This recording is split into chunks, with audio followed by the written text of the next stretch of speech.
So there's this idea we're hearing in 2 Chronicles 25 that you can fulfill perfectly the letter of the law, follow everything that God commanded in the Torah, but if your heart's not in the right place, you got a problem.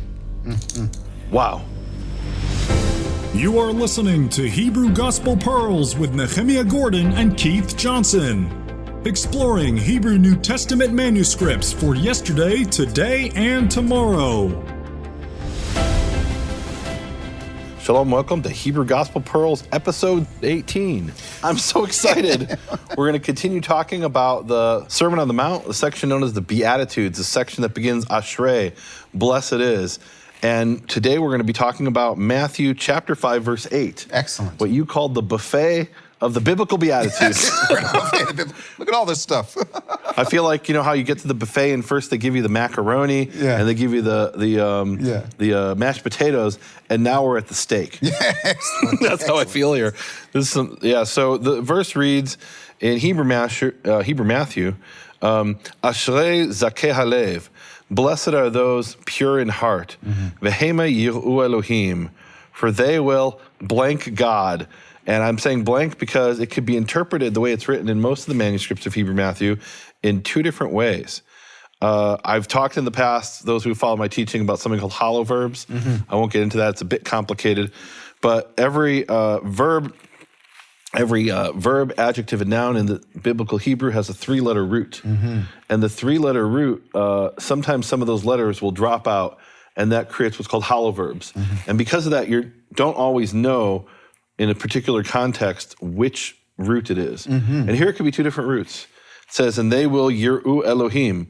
Yiru can mean two different things. It's ambiguous. It can be from the root Yud Resh Aleph, for they will fear God.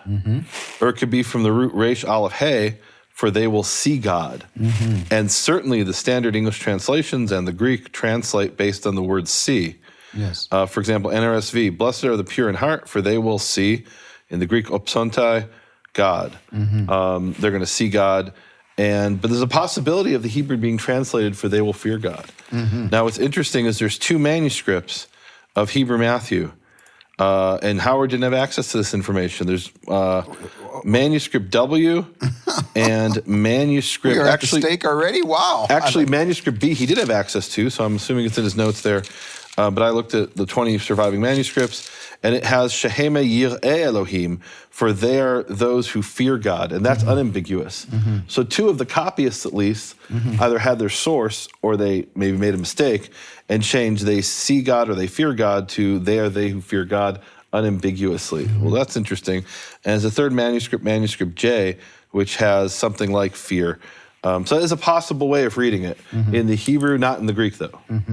Now, Nehemiah, I'm obviously this is we're in the public phase of things. We're not at the hard hat section. Those of you that have not gotten a chance to go to the Plus episode, you're missing it, both at Nehemiah's Wall, bfainternational.com.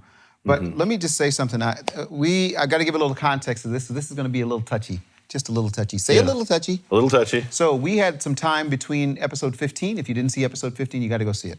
And us taping this today. And so what I did is went further beyond the resources that we've used. We've used a number of resources. We've used Dalish, we've used your cousin, we've used Howard, etc. But I have my trusty English Bible, and something happened that I actually called Nehemiah, folks, and I apologized to him for what I found in my Bible. So I've referred many people to this Bible because it's a Hebrew-Greek Key Study Bible, the New American Standard Bible. And I have to make a confession. I hadn't spent much time throughout the Hebrew Gospel Pearls in this other than to read in Matthew, to read. If Nehemiah would say, hey, read a verse, I would do that. Mostly what we've been doing is staying within the resources and the sources that a reference material that we've agreed to. Because of the extra time, I got into a little trouble. And as I'm reading, there's a note in my Matthew, and it says, go to this section. So I go to this section and come to find out that the editor of this Bible wrote a book on the Beatitudes. I'm thinking, geez, Louise, I waited until episode 15 to find out that he has a book. I ordered the book. I had time. I went on click, click, click. And I get the book. I start reading the book, and my heart literally sank. Because Nehemiah, what he does, and I had no idea, this actually be a Greek man. He was actually born in Greece. He has a Greek name. He believes that the Greek is the original inspired. No problem with that. But what he starts to do, and I want to use this verse as an example. Okay. And I have the book here. I want to read this verse, his culmination of the verse. There's a whole chapter on the verse. But what he says is, therefore, we might very well paraphrase this beatitude, blessed, that is to say, indwelt by God are the pure in heart. So we're talking about the issue of pure in heart. Okay? That's what he's saying. These are pure because of Christ, God the Son. These, the blessed and the pure, shall see the Son, shall see the Father, and the Father is made visible through the Son. Isn't this exactly what John 1:18 declares? And he goes on, Nehemiah, to do this, and he does this for each beatitude. I'm not going to go into great depth. He basically isn't so concerned about what Yeshua said. And I say this all the time. Don't tell me about what they say about Yeshua. Let's hear what he says.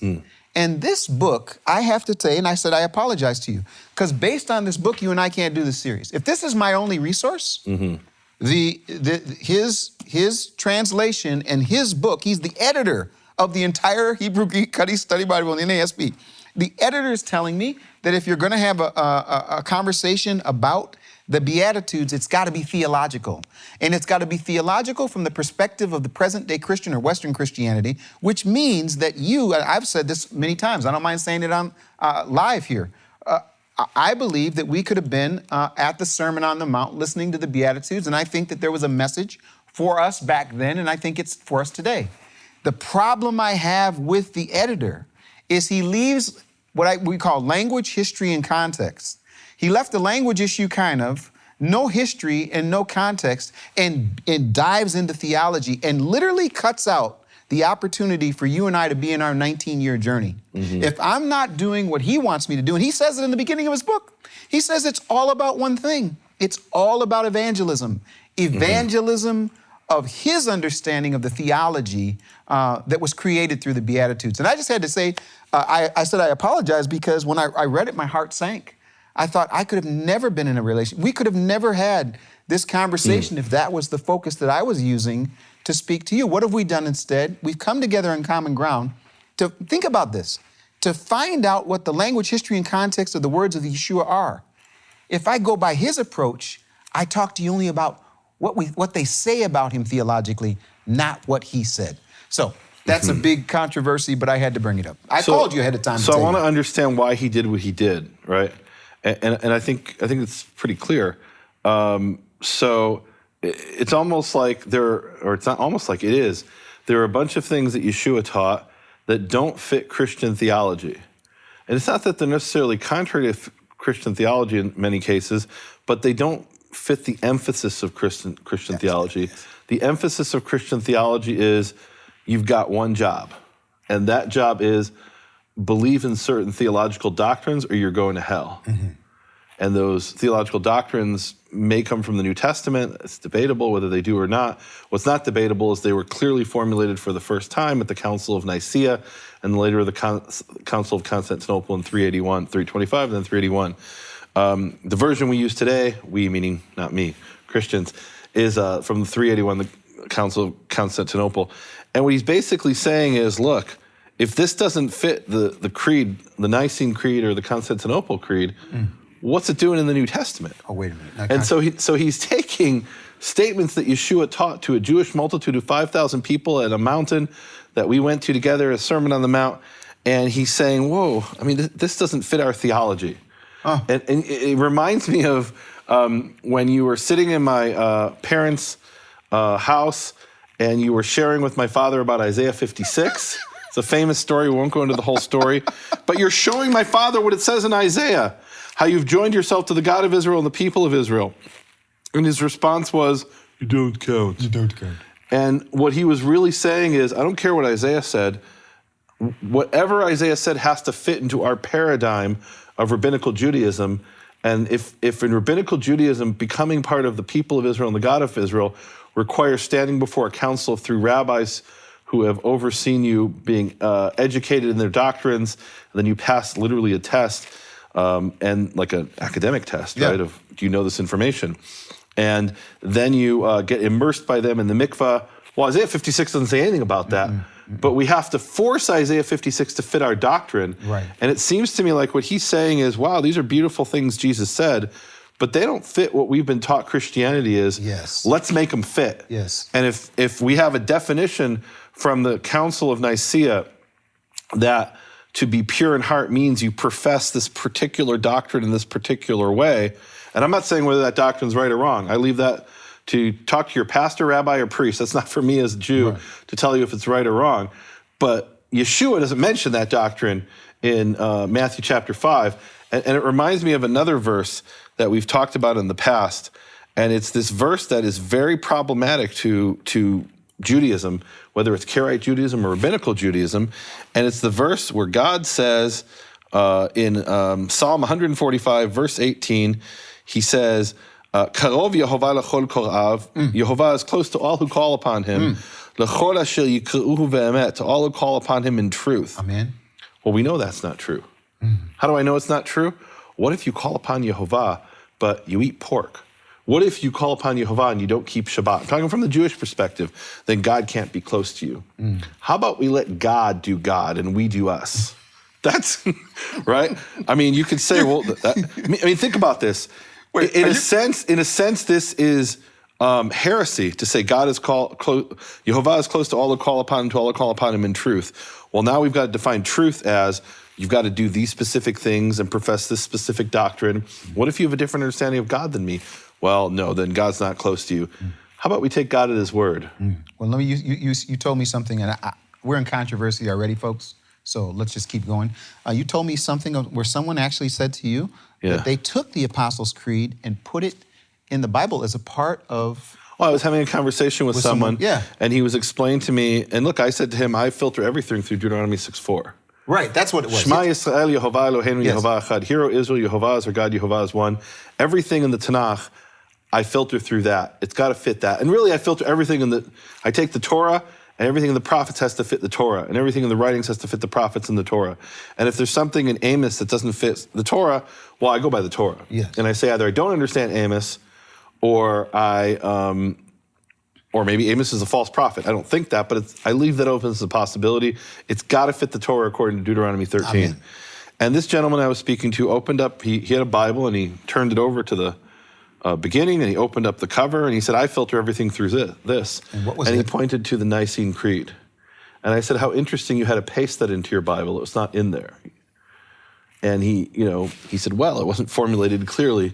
Okay, so you've done a much better job than Jesus has. So here's why I wanted to say this to you, and I want to say it to everyone that's out there. The reason this has inspired me, and the reason that I've changed schedule, changed plans, done everything, everything stopped when the offer came for us to do this together, is because looking at language history and context of Yeshua in his language history and context is common again, just like it was when you said to me, Nehemiah, let's study the Tanakh together. You said, let's study the Tanakh together, and we did that. And then you called and said, let's take a look at the Hebrew Gospel of Matthew. And we have found a number of things where, is it fair to say, without going too far, where there's commonality through what he spoke in its original language, history, and context. I couldn't do that with this approach. I just can't. There's no conversation. We don't get through the first episode. Well, what he's trying to do, I understand what he's trying to do. He's trying to say, okay, pure of heart. Well, we have a definition of that. Exactly. The definition of pure of heart is it's based on our theological. Christian theology. Yeah. You have, you're in this particular theological walk. Yeah. Okay, but here's the question I ask. So there were 5,000 or something like that Jews who heard Yeshua preach from a mountainside. And Right. they were down there in the valley. We've been there where I think it was at least. I think you agree. And they heard him preaching. Was it just a bunch of gibberish he was speaking? I mean, imagine that. So he's standing up there and he's preaching chapters 5 through 7. Right. And in his mind, he's thinking, this doesn't apply to any, only This 12. has nothing to do with you. This has nothing to do with you. We're going to wait until the editor of the Bible 2,000 years later This figures is for out. the future people who have known the death and resurrection of Jesus Christ. It's only for them. You in the audience, this has nothing to do with you. It's maybe 12 of you, right? But the rest of you, this doesn't apply to you. That's the theological approach he's presenting there. Yeah. And maybe he's right theologically. I'm not a theologian. My question is, and the approach of what I'm trying to do in the program is, what did those 5,000 disciples, maybe they weren't even disciples, some of them, maybe some of those people were opposed to him, but they came to hear what the guy had to say. Exactly. And what could they have understood when they heard him preach from the mountainside? And maybe they didn't always understand him. We see things where the disciples say, well, that's what you told them. What do you tell us, right? There might have been things like that, especially in the parables. But what did they have the potential to understand? And then based on the evidence of what we have, what was he trying to communicate in the historical language, history, and context? And so let me state the obvious, folks. Yeah. Yeshua didn't, 2,000 years ago, teach in the King James English. Many of you already know that they're listening. Yeshua, I would argue he didn't teach the Sermon on the Mount, the Beatitudes, in Greek. I don't believe that he did that. The people that were if he would have done that, the people that were there, the 5,000, would have said it was gibberish. They wouldn't have known what he was talking about. Some people would have understood them because you have people who are people who are multilingual. Yeah. Let's even say he did speak in Greek, right? Let's not dwell on that specific point for this purpose, okay? Even if he spoke in Greek, he was communicating to them in a way that they would have understood what he was communicating. Otherwise, what was the point of what he was saying? Exactly. Right? I mean, look, and there are things where you could say, oh, well, there's no way that people understood that. We have passages in Luke where it specifically says they didn't understand what he was saying. That's not the case in the Sermon on the Mount. In the Sermon on the Mount, the assumption, I think, has to be that he was communicating in a way that they could understand. Otherwise, what was he doing? He was just reciting words for Matthew, Mark, Luke, and John to write down for future generations? Or is he teaching something to those people who were present? And that's fundamentally the question. According to that book that you cited, he was only preaching for the future church, not for the people who were there. They've hijacked the message. They kidnapped Yeshua. And look, theologically, it's not for me to say. I'm just telling you. I'm asking in the context, what did it mean? Yeah. So right. I needed to get that. So let's go to the verse. Thank you so much. So all right, let's talk about this. There's two things we have to talk about. What does it mean to see God? And we said in two manuscripts it's to fear God, but in all the rest, it's either ambiguous or certainly in the Greek, it's to see God. We're going to ask what that question means to see God. But before that, what does it mean to be pure in heart? Yes. According to him, to be pure in heart means you've recited the Nicene Creed. Can I read something? Am I right? Yeah. Can I read something before you? Sure. Because I really want to get to what you have there. There's something that I wrote, Nehemiah, a few years ago, actually. A simple phrase, and you can pick of these which you want to look at, but I want to just throw these out really quick, okay? Yes, sir. First two words. The two words that Yeshua connects for pure of heart are what in Hebrew? Zakeh Halev. Okay. So I would translate that as clean heart, and I'll tell you why. Okay. I'm going to give you some that. verses. The verses are Ezra 2:9, Nehemiah 3:20. My favorite book. I wrote it. Nehemiah 7:14. If you could just look at, I'm gonna do it. Hey, folks, can I switch this around? Nehemiah, I want you to look for this verse, and I'll look for that verse. Okay. No, wait. So what verse do you want me to read? I want you to go to Ezra 2:9. Okay.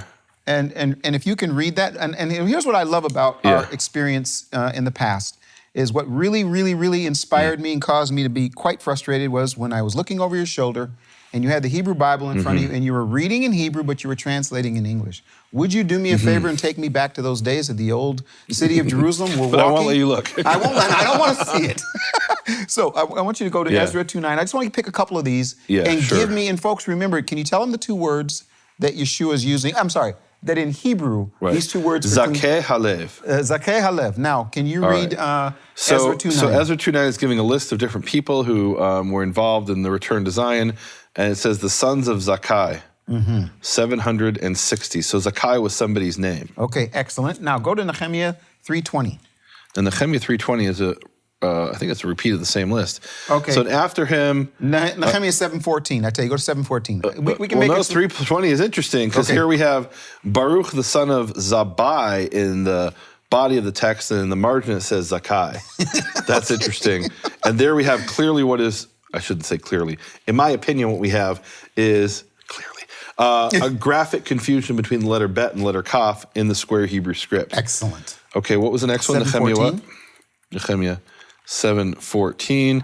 And here we have the sons of Zakkai. Same. That's the repeat, sorry, of the list in Ezra. Okay. Or was it 3 or whatever? Okay. Now, or 2. So I'm just giving these. So when you see that word, what does it say to you? So Zakkai, well, first thing I think of is Rabbi Yochanan ben Zakkai, who was a leading rabbi at the time of the siege of Jerusalem in the year approximately 70 AD, went over to the Roman side. Zacchaeus was somebody's name, and it meant innocent. And it comes from, well, tell me where you're going with this. I'm trying to get, so I had a conversation with Rabbi Eliezer ben Yehuda 2 weeks ago. Okay. I called Rabbi Tell us Eliezer who that ben is. Yehuda. Rabbi Eliezer ben Yehuda is the grandson of Eliezer ben Yehuda. And who is the original Eliezer ben Yehuda? I would argue he's the man who resurrected the Hebrew language as we know it today. He's credited with helping to resurrect modern spoken Hebrew, not written, but spoken Hebrew. So I called him on another matter, and I was talking to him, and he says to me, and he's a wise guy. He says, well, Keith, as I read, there's something that happens. When I come across Hebrew names, it's as if it's the gunpowder of the verse, that the name actually sometimes gives you a chance to look at the name, and what the name means can sometimes blow the verse up. Okay. So the idea of asking, well, what does this word mean, and what do these names mean, and what would be the root of that name? Yeah. So that's what I'm getting to. Okay. So we've talked in the past, even in this episode, I think, about how every noun, adjective, and verb has a 3-letter root. Yes. And here we're presented with a word with a 2-letter root. And the 2-letter root is Zayin Kaf. And the assumption is that the 3rd letter is either a Hey or another Kaf. Yes. And in that case, because it's hollow, one of the letters drops out, or maybe that's the definition of hollow, actually. So, and what the 3rd letter is debatable, whether it's a Hey or a Kaf. So zach means pure. And so let's give an example. Exodus 27:20, and you shall command the children of Israel, and they shall take for themselves shemen zayit zach. Olive oil, that is zach, pure. What's pure olive oil? It doesn't have impurities in it. It's probably what we would call extra virgin olive oil, but that has a very specific definition. I don't know if it has that definition in the Tanakh precisely that way. That's like a cold press olive oil, right? And then Leviticus 24:2, shemen zayit zach, katit, which again is olive oil that's pure, katit, which has been crushed. Yes. So they crush the olives, and they put them in these bags, and whatever oozes out in that first cold press, that is zach, that's the pure, and the word katit's added. And then, which is the crushed. Exodus 30:34, right? There's nothing theological here, right? No. We're not talking about people's hearts or their intentions. No. We're talking about certain types of materials, right? Yes. A certain type of olive oil. And then here in Exodus 30:34, we have livona zakah. It's the feminine form. Before it was zach, masculine. Here it's zakah. So it's pure frankincense. Right? What's non-pure frankincense? You mix some other powders in with it. Why would you do that? It's very expensive. So if you cut it, you water it down. So they're saying, no. God's saying it has to be pure frankincense. Leviticus 24:7, again, has livona zakah, pure frankincense. And then sometimes it's used metaphorically. And let's see, Job 8:6, it says, Im zach v'yasharata, if you are pure and straight-laced. Yashar is literally straight. Yes. Right, but straight in the sense of having integrity in biblical Hebrew. And so the parallel there is zach, pure, right? And you said an interesting statement earlier. You said, my heart literally fell. Well, no, your heart didn't literally fall. So and this is interesting. Did I say that? You actually said that, and I paid attention because in modern English usage of today, literally is used metaphorically. Yes. They'll say, he's literally Hitler. Well, obviously, whatever you think of him, he's not literally Hitler unless you believe in reincarnation. Right. Right? You think he is the attributes of Hitler, or he behaves like Hitler. He's obviously not literally Hitler because he didn't look anything like Hitler. Hitler's dead. Right. So people use that regularly in the modern usage. They use literally to mean metaphorically. Isn't that ironic? It's. Did I really do that earlier? You did. Will the editors be able to get that? They're leaving it in. Leave it in, guys. So here, zach is being used metaphorically. And talks in Proverbs 20, verse 11. It says, Im zach v'im yashar po'alo. If his action is pure and straight-laced, meaning has integrity.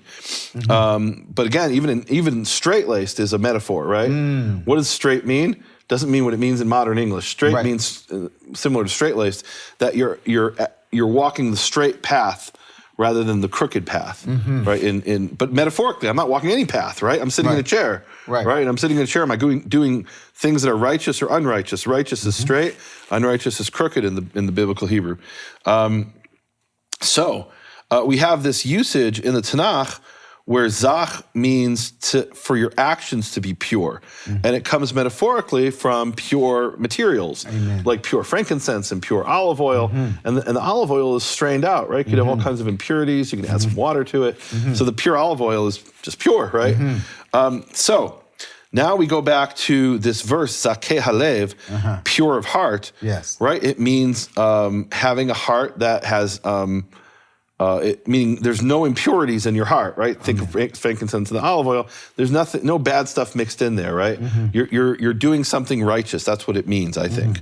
Delitzsch interestingly translated it, Ashrei barei levav, those who have a clear heart.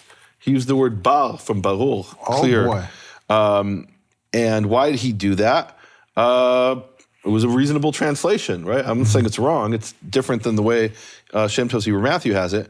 But he took that from Psalm 212, perhaps intentionally, because Psalm 2 he interprets, whether you agree with him or not, he interpreted it as referring to the Messiah. So nashkuval penya. We got to slow down on that one. So you're saying let's back up for a second. This is important, you guys, because you can actually get this book. Delitzsch's book, The Hebrew Gospels, where he's taking the Greek and he's translating it back into Hebrew. And an example where he used a different word. And you're saying it's possible. Can I use that word, theological? I don't know that it's theological here. He's using the principle of association, perhaps. I don't know for sure. Okay, so tell us about that verse. So Psalm 212 in the King James is, kiss the Son, lest he be angry. And the Son is understood by them to be, by the translators of the King James, to be the Son of God, who is the Messiah. Now, some Jews would agree with that and say Son of God in the sense that Solomon was called the Son of God, and that he's the chosen. I think we'll get to that later, hopefully in a future episode. But nashkuval also is translated by Jewish translators as kiss impurity. Like your heart should be pure and clean when you come to kiss and pay homage to the Messiah, whoever that is, right? So JPS says, pay homage in good faith. Right? And what's the good faith? That's a paraphrase. What they would literally understand it to mean is kiss with purity of heart, right? So I think, I could be wrong, my hypothesis is that Delitzsch is taking that word bar from Psalm 212 and using it here. Give us his translation one more time. So he blessed are those who are pure in heart, but pure using the word from Psalm 212, that when you kiss the Son, whoever that is, you're kissing him with a pure heart. He's kind of maybe taking a dual interpretation of it, which is possible. That could be the correct interpretation. So that's Delitzsch. We have this idea of people doing things with the right heart in a number of places in the Tanakh, and I want to start with Psalm 51 in the Hebrew, verse 12. Here, I think in the English, it's a few verses off. 51, 12. Let's see. In the King James, it's verse 10. Create in me a clean heart. Different word completely for clean, but it's talking about the nature of your heart. Amen. So it's lev tahor instead of lev zach or zach levav, right? So it's a pure heart, but with a different word for pure, but it's the same principle there. Create in me a clean heart, O God, and renew a right spirit within me. So this first off is just a purely Tanakh idea. And it reminds me of another passage which doesn't talk about heart, it talks about spirit. But again, in the sense it's sort of related. And I have a lot of people, I share this with Christians, and they're shocked that this is in the Tanakh. They're like, no, that's got to be in Acts somewhere. That's in one of the epistles of Paul. And it's Ezekiel 18:31. I'll read it in the King James. Yes. Cast away from all your transgressions, whereby ye have transgressed. Cast away from you all your transgressions whereby ye have transgressed, and make you a new heart and a new spirit.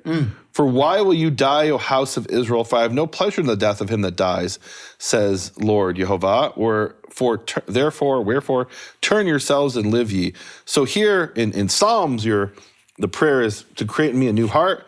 And in Ezekiel, the exhortation of the prophet, he's telling the people, Get rid of your transgressions and sins and make for yourselves a new heart and a new spirit. Amen. Right? Amen. So this is a purely Tanakh idea of having the new heart, the pure heart, the clean heart. Get rid of your heart which has sin and take upon a new heart. Now, we talked about in an earlier episode, 2 Chronicles 25. I'm going to put it in a little bit of context. For each one of the kings of Israel and Judah, we have the statement in the book of Kings, 1st and 2nd Kings. Jews just talk about the book of Kings. Right. In the book of Kings, we have, meaning in the Greek, it's divided into 1st and 2nd. Actually, in the Greek, it's 3rd and 4th, but we'll leave that for a different discussion. So we have the book of Kings, and in Kings, for almost every king, it'll say he did that which was right in the eyes of Yehovah, or he didn't do that which was right in the eyes of Yehovah. And then all of a sudden, in 2 Chronicles 25:1, which is taking information from kings and adding more information, it says about King Amaziah in English. It says Amaziah reigned for, Amaziah was 25 years old when he reigned, and he reigned in Jerusalem for 29 years. And the name of his mother was Jehoadan of Yerushalayim. Vayas hayashal b'nei Yehovah, and he did that which was straight-laced, that which was right in the eyes of Yehovah. Could be any king, nothing special here. And then that's taken out of the type of information we get from kings, and all of a sudden he says, lo levav shalem, but not with a complete heart. Not with a complete heart. So there's this idea we're hearing in 2 Chronicles 25 that you can fulfill perfectly the letter of the law, follow everything that God commanded in the Torah, but if your heart's not in the right place, you got a problem. Wow. Now, Nehemiah, I want to ask something. Yeah. Because, and I'm trying to be sensitive, folks. I'm trying to be sensitive. I don't know if you're ready for a transition or not. I want to finish this passage, then we'll go to a transition. Excellent. And we'll talk about the really controversial stuff in the Plus episode. I want to finish, because this is the mild stuff. Wait till we get to the controversy. Yeah. So 1 Kings 8:61, here it's King David, I believe it's King David speaking to his son, and he says, "V'haya levavchem shalem im Yehovah Eloheinu," and let your heart be complete with Yehovah our God, lalechet b'chukav v'lishmo mitzvotav kayom hazeh, to walk in his statutes and to keep his commandments as this day. So there's two aspects of this. Keeping the commandments and doing it with a complete heart. Yes. You can have one without the other, and you can have the other without the one, right? Because, I mean, look, there's this perception, I just have to keep these commandments perfectly.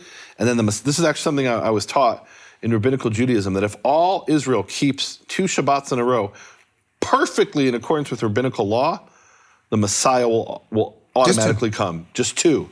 Because every Jew has, and there's so many laws for Shabbat that the rabbis have created, so nobody keeps it perfectly. But if all of Israel would keep it just twice, it would be an accomplished fact that the Messiah would automatically come.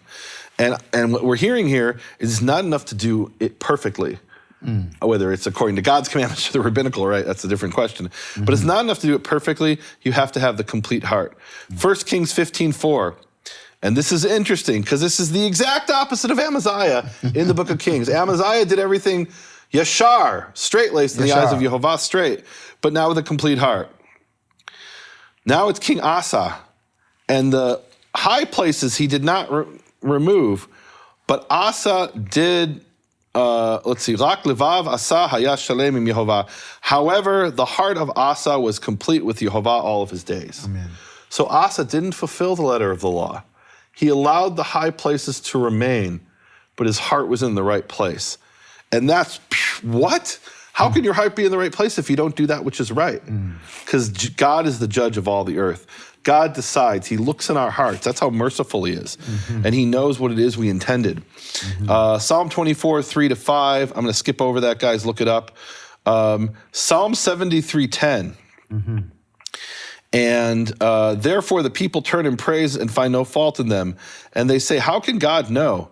Is there knowledge in the Most High? So are the wicked also at ease. They increase in riches. All in vain have I kept my heart clean and washed my hands in innocence. So what's happening here is the righteous are looking at the wicked and saying, wow, that guy is prospering. Why have I bothered to have a clean heart? I should just be wicked like him, and I'll also prosper. So the righteous looks at the wicked, and he's misled, thinking there's no benefit in keeping God's commandments. I can just be a bad guy, and I'll thrive. So they're misled like that. For all day long, I've been plagued, and I'm punished every morning. So when bad things happen to good people, they can come to the wrong conclusions that I should just be bad in that case, right? And of course, what the psalmist is saying, no, be good, because in the end, God will judge all things.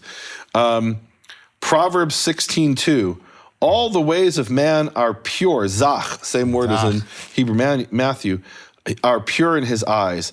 V'tochen ruchot Yehovah, but Yehovah is the measurer of spirits, the measurer of souls. In other words, Yehovah looks in your heart and he knows, and I'll end with this.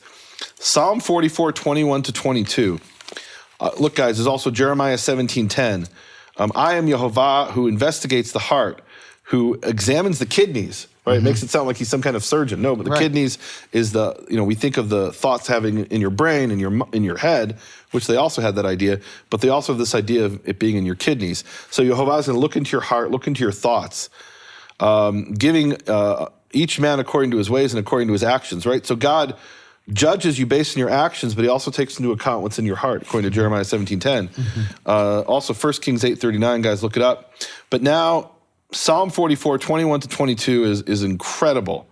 And I'll end with this, and then we have to talk in the next part about the really controversial information. What does it mean to see God? So Psalm 44:20-21. In the King James, it's actually verses 19-20, I believe. Yeah. Though you cast us crushed to where, this is the JPS, it's a horrible translation. Here's King James. Though thou hast sore broken us up in the place of dragons. The place of dragons, wow. All right, I don't have time to get into it. Not exactly what it means. It's actually more like crocodiles. And covered us with the shadow of death. If we have forgotten the name of our God and stretched out our hands to a strange God, and then verse 22 in the Hebrew, 21 in the English, God will surely search it out, for he knows the secrets of the heart. So it describes here a situation of people whose heart's in the right place, right? Just like King Asa, but he does something wrong. It's like we talked about in a previous episode, the king of the Khazars, the Kuzari. His heart is in the right place, but he doesn't know any better. And so he worships a foreign god. That's addressed here. I raise up my hands and I call out to the name of the wrong God. I call God, the true God, by the wrong name. We're not even talking pronunciation here. It's the completely wrong name, a different name altogether. God is that merciful. He can look in our hearts and see what we intended because we had the pure heart. So maybe Yeshua, when he said, blessed are those pure in heart, knew what he meant, meant what he said. And he wasn't saying, well, pure heart, but what I mean by that is you have checked the right boxes from the Jewish perspective, you've checked the right boxes from the theological Christian perspective. I don't actually mean pure in heart, I mean pure in doctrine, pure in observance of theology and observance of commandments and rabbinical law. Maybe he meant what he said, pure in heart. Well, can I read one last thing? Let me just one last thing, folks. Proverbs 20, verse 9. Who can say, I have cleansed my heart. I am pure from my sin. And I will tell you this, Nehemiah, when we were talking about this, we actually, one thing that's been a blessing, folks, is we got a chance to have some conversations back and forth. And I know we're going to talk about this in the next section, which I'm excited about. But when I think about heart, I hate to, when you hear heart, I hear a picture. I'm thinking of this, Nehemiah. Bump, bump, bump, bump. Bum, bum. So if I had a pure heart and I physically wanted to give you my heart, would that make you? If it was heart here is a metaphor for your thoughts. Of course, obviously. But why heart? Why heart? Because when people get excited, they feel their heart beating fast, and when they're sad, they feel it in their heart, right? So there's something that happens. In other words, when we see heart, it's not like a picture that you can't relate to. My heart starts to beat. It's not an anatomical For example, description. let me just tell you something that happened. Today, my heart fluttered, folks. And let me tell you why my heart fluttered. My heart fluttered because Nehemiah was in studio without a jacket. For 2 episodes, I'm going to tell this story. I have to. My heart fluttered. I was excited about this. And I think your heart fluttered too. And you're going to tell people about it before you go to the plus. So we're in here, and I've got my jacket because I'm thinking Nehemiah's going to wear his jacket. I got to bring my jacket. But I couldn't do with just the shirt. He had a shirt without a jacket. So we do 2 episodes. And we're going to do the 3rd episode. We got to take a break. And all of a sudden, here comes Linnell. She walks in the room and she's got a bag. I couldn't believe it. My heart starts to flutter. What's in the bag? This jacket. And you have to understand, Wait, hold on. I'm not the kind of guy you can go shopping at Walmart for. Look, I'm telling you, folks. I've got special sizes. You know, And she walks in and she gets the thing and she puts it on Nehemiah, and he puts it on, and I could see him, and I said, say Lanelle. I mean, did your heart not flutter? She's an impressive woman, my wife. I'll tell you, we had this incident. We were in Washington, D.C., and the flight was canceled twice. We finally get there on the third flight, but our bags aren't there. And we were carrying thousands of dollars of equipment to go to the Museum of the Bible to photograph Torah scrolls. And we've come there. It's been planned for months. And we were there, and we don't have all of our equipment. And she says, well, what do you need? And I'm there with a colleague, and he tells her the name of the equipment. She says, I'll get that. And we're both like, you don't understand. We have to order this equipment a month in advance. You can't just walk into a regular store and buy it. It's specialized equipment. That afternoon, she comes back with the equipment. Heart fluttering. Incredible. All right, let's end with a prayer, and then we'll continue in the plus section where we'll talk about the exciting part. What's exciting? Are you going to tell us, or are you going to give us We're going to talk about what it means to see God. And we're going to talk about some really deep concepts that we've talked about in the past, but we never got into the nitty-gritty. What it means, the Shekinah glory. Amen. If you allow me to talk about that. It's a bit controversial. Amen. It's extremely controversial. Books were burned over this. Yeah. Literally, Jewish books were burned by other Jews. Yehovah Avinu Shabbat Shamayim, Yehovah Father in heaven, thank you so much for blessing me with this amazing Eshet Chayil, this woman of valor that you've given me. Yehovah, thank you for giving me the opportunity to come into the studio and share these things with people. Thank you for the folks in this studio and the production group who have allowed us to come in and enable us to be able to teach these things and share it with the audience. And Yehovah, thank you so much for giving me the understanding of Hebrew so I can understand what it means and share with others this idea of a pure heart. Yehovah, I pray that you give me a new heart and a new spirit so that I can come before you, not for my own sake, not to be righteous in my own eyes or pure in my own eyes, but you who examines the hearts and the kidneys and the spirit, so that I can be pure by your standard with a complete heart. Amen. Father, thank you so much for this opportunity. Thank you so much for this study. Thank you so much for the open door that you've given us to be able to be here at this time. And we just lift it all up to you. Help us to be like David, create in us a clean heart. Put a new and right spirit within us. In your name. Amen. You have been listening to Hebrew Gospel Pearls with Nehemiah Gordon and Keith Johnson. For a more in-depth study, check out Hebrew Gospel Pearls Plus at nehemiaswall.com and bfainternational.com. Thank you for your support.